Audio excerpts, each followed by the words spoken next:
Gaius's story will be resolved in season 4. We've dropped hints throughout about who different people are, and we don't like to just do something for the sake of it. Even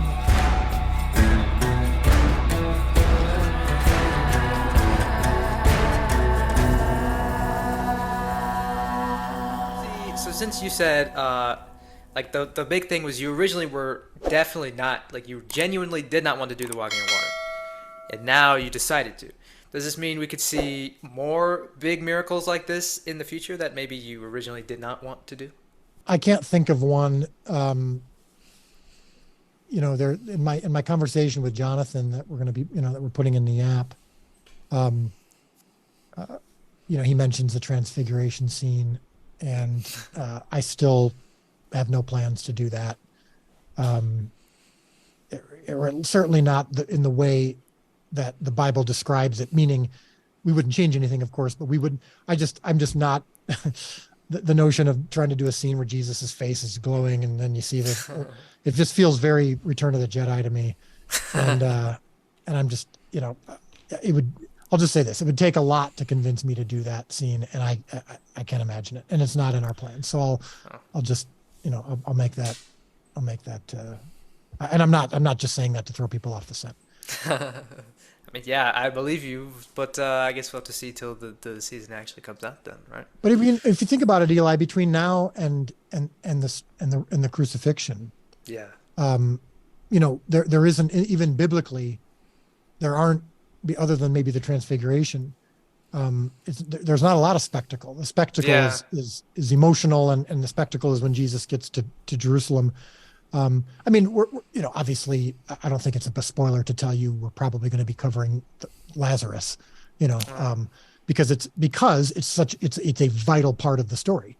Jesus raised Lazarus from the dead. He allowed Lazarus to die. Like, he could have healed him before he died. He allowed him to die so that he could raise him in front of people and prove God's glory. And for the sake of the disciples, for the sake of the people watching, and for the sake of his enemies, who, because of the resurrection, that was the official, all right, that's it. No more messing around. He's got to go. And so that's an important part of the story.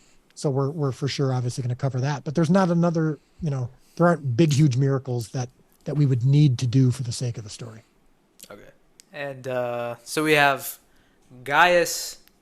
Gaius's plot line is still not resolved. I was pretty sure that was going to be resolved in these 2 episodes. So what does Gaius's servant not being healed mean for the season 4? How big of a part is that going to be of season 4?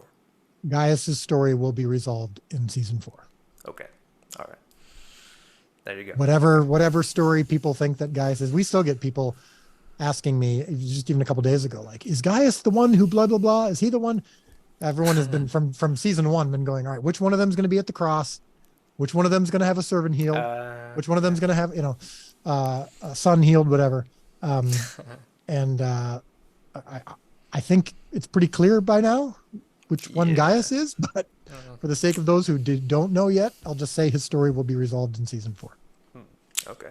Because it could be Atticus. I don't know. Yep. I said that that's not a real. I don't actually think that, but that was just I saw someone say that in fan club. I was like, that would be subversive, but it wouldn't suit the story, because by this point, especially by episode 7 and 8, like, if it's not Gaius, then that'd be a little bit. Yeah, weird. No. After you've seen episode 7 and 8, it would be really weird.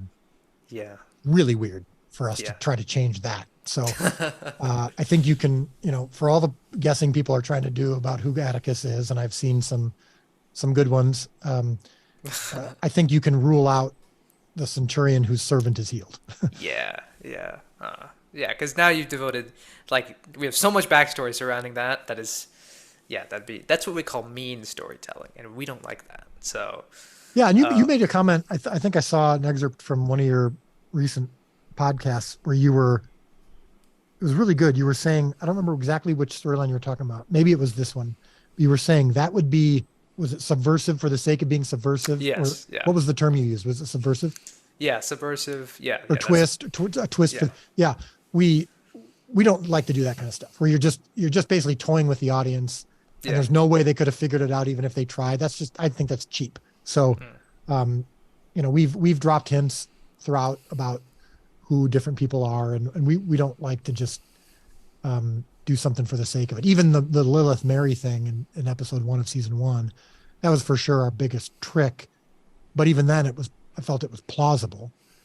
And I think that if you're seeing her demon possessed halfway through the episode, you're like, if you know scripture and you know that we're showing main characters, you can go, oh, I wonder if this is Mary Magdalene. So Atticus is not the centurion whose servant is healed. I was one way when you found me. I was not the one.